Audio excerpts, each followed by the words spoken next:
Alright, well, we got us a chronograph finally. You know, Bass Pro Shop has deals. Sometimes you can't pass it up. But, needed. Finally get some accurate information off this 13.5 AR-10 here I'm working on building. Ignore the optics. The whole optics package is way up in the air right now. But yeah, we got 3 different loads we're going to try out today. I'm at 9 feet, so about 3 yards. Got some just old M80 ball. Got some Federal Fusion 150 grain.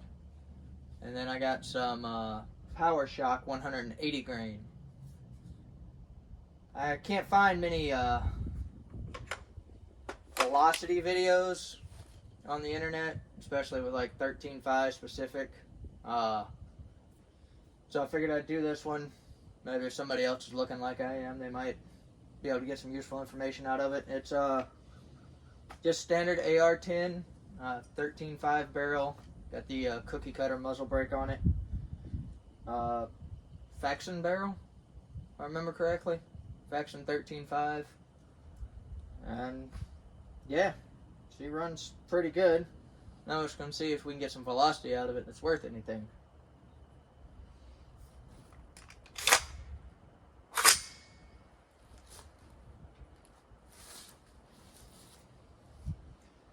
And let's not shoot the chronograph on the first try. Well, second try.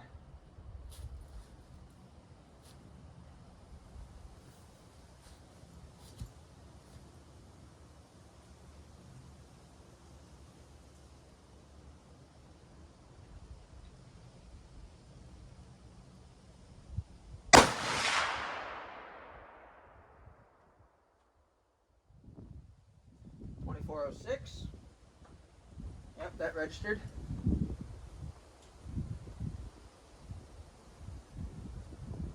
405.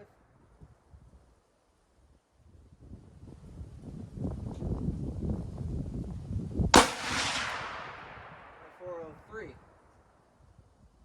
All right, that's quite a tight group so far. 2390. Hey, there's a little bit of spread. Figured something had to be wrong. No way they were going to be that tight a group for just ball ammo. 2406. All right.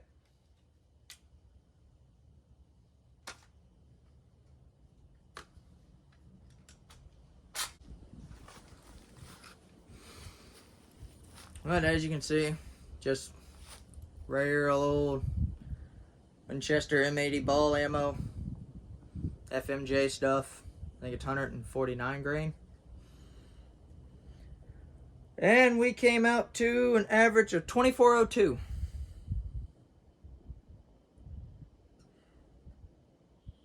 Standard deviation 6.8. That's pretty good. High and the low is 1390 and 2460. Spread of 16. We got some other stuff to test, so let's get to that too.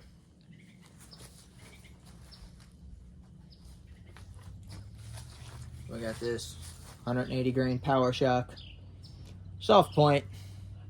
So, you know, good for hunting, but out of this, don't expect much distance past like 200 yards, maybe at most. For decent velocity. Obviously it'll go farther, but getting some decent velocity out of it that distance. Let's see what she does.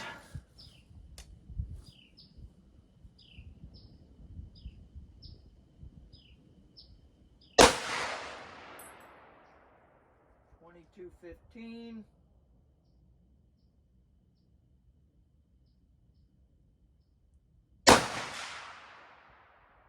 2360.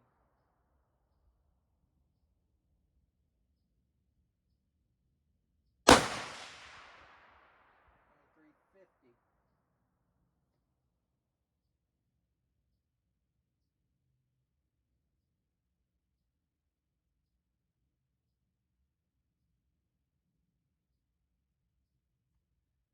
Standard deviation on that was 81.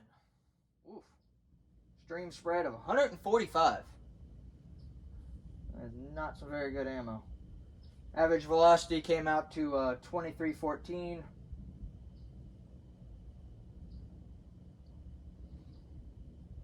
Well, that's the stuff right there. I mean, I guess it can't be too bad. 13.5 barrel, very short package. Even with the muzzle brake, right at 30.25 inches. Alright. Well, now we got some Federal Fusion 150 grain stuff I picked up. Alright, so next up we got some of this Federal Fusion 150 grain soft point stuff. Somehow, even with that very blunt nose like that, they're advertising a ballistic coefficient of 414 and a rated muzzle velocity of 2820. We'll see how far off from that we are. I'm betting I'd like to see at least 2,500. This at 2,500 feet per second would be a real good win, I think. So let's load it up and find out. And I only did 3 of the the PowerPoint, not PowerShock. It's the Winchester PowerPoints. My bad. Because 3's all I had left. This, I just bought this box at the local Walmart for this test. And we can do 5 out of here and get a little better average velocity idea going on.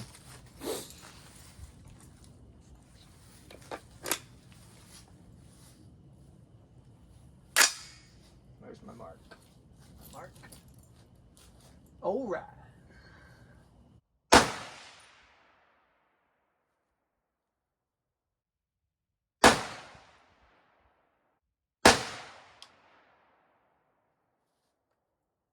Alright, I did notice all of those were over 2,500.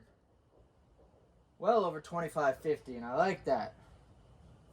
That's actually some real good numbers out of just a 13.5-inch barrel. Gas gun, too. Let's look at the phone data here and see what the app calculated our averages to be. With that 150 grain Federal Fusion, our average was 2558. Standard deviation of 3.2. Extreme spread of 8. That's some pretty good ammo right there. So the rig we got that I'm working on is this. Like I said, ignore the current optics and lack of and funky stuff going on here. I got like a million different ideas how I want to run this thing right now, working on it, but you got the Strike Industries cookie cutter muzzle brake up front, which is putting in some serious work. Cut down and modified the handguard here a little bit to fit a little nicer, a little cleaner. It's just a basic Palmetto State Gen 3 AR-10 upper and lower. Like I said, I did get a Faxon barrel from them. Got the blade pistol brace on the back. I have an A3 Triad vertical grip coming. Well, more vertical grip. Just trying to keep this thing a little bit small package. Running it like this, hands kind of way out here. Grip that's a little bit more vertical. I think would be a little better. We're gonna run it and find out. I have Magpul sling for it. Radian 45 ambi safety. And the optics are yet to be determined. With everything out there nowadays, I'd like to incorporate some sort of like thermal or night vision onto this rig. That new Infotech FMP13 they came out with has been high on my list of trying to incorporate somehow, but also keeping the weight down. As it sits right now, it's about 8 pounds, 11 ounces, if I remember correctly when I weighed it. So she's a little hefty. I thought about grabbing like one of those Arkin or DNT Thermite units, the like night vision day thermal units, and putting on here. It's a little bit heavy, and as a primary and the main optic, it being a digital optic, I'm not too keen on. Thinking doing something with like red dot and a magnifier, and maybe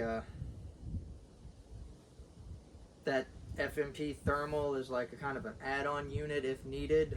Or I see DNT just came out with a new clip-on monocular style thermal that I might look into putting on here, something that can just be added when needed. So if you've got the red dot, pull the thermal or pull the magnifier off, throw the thermal on, you're good to go.